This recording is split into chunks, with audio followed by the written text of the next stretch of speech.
Ketika dunia membisu tentang isu saudara kita, Israel dah bertindak. Mereka membawa masuk 240 orang India nak tempatkan kat Khalil Al-Rahman. Siapa pula orang-orang India ni dan apa hak Israel ke atas Khalil Al-Rahman? Sama-sama kita tengok. Pertama sekali kat belah-belah Manipur, Mizoram, Assam dan Meghalaya tu ada orang Hema yang percaya diri mereka tu keturunan Man Mercy. Dari kepercayaan ni, mereka tautkan pada suku Manasseh bin Yosef bin Ya'qub. Altogether mereka adalah Bani Menashe, iaitu Bani Manasseh. Bani yang sama tu runtuh digempur Empire Assyria pada tahun 721 sebelum Masihi. Ada lebih 10,000 orang Bani Menashe ni, separuh dah pun ada kat Israel, hampir 6,000 lagi duk ada dekat India. Okay, padulah sejarah Bani Menashe ni kat India beribu-ribu tahun lamanya yang bermula pada tahun 1951.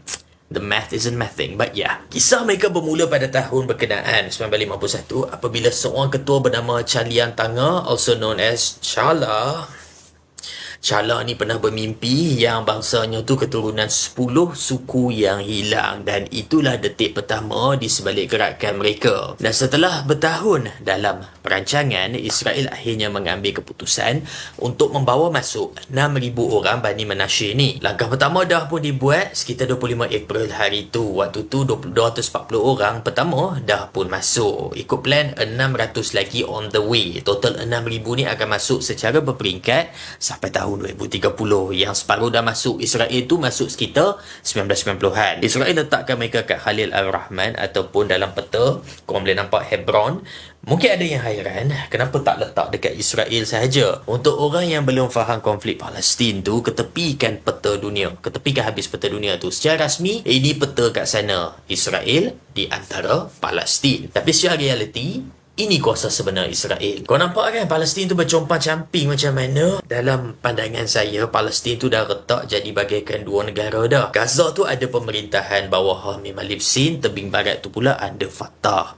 Yang orang faham, Fatah pegang the whole tebing barat. Tak, Fatah pegang yang compang-camping ni je secara sebenarnya. Sebab tu kena hafal area A, area B dan area C. Yang Fatah pegang hanyalah area A, manakala area B tu Fatah pegang secara awam sahaja. Dari segi security, Israel dominate. Bermakna Israel berhak menyekat kalau mereka sanksi ke apa untuk menyusahkan hidup orang Palestin. Manakala area C memang malapetaka besar habislah sebab Israel fully control. Dan penjajahan ni semakin teruk sebenarnya. Dengan Israel meluluskan undang-undang rampasan tanah yang terkini dengan kedatangan satu persatu puak daripada luar untuk menduduki tanah Palestin, lagi banyak pasti hilang dengan warga Palestin tak diterima kat mana-mana negara dan dihimpit untuk hidup kat kem-kem pelarian kat bumi sendiri tanpa hak sama rata. Penjajahan sedang berterusan, penggantian pun sedang dibuat dan realitinya tak ada apa yang sedang menghalang, tak ada apa yang sedang menghentikan.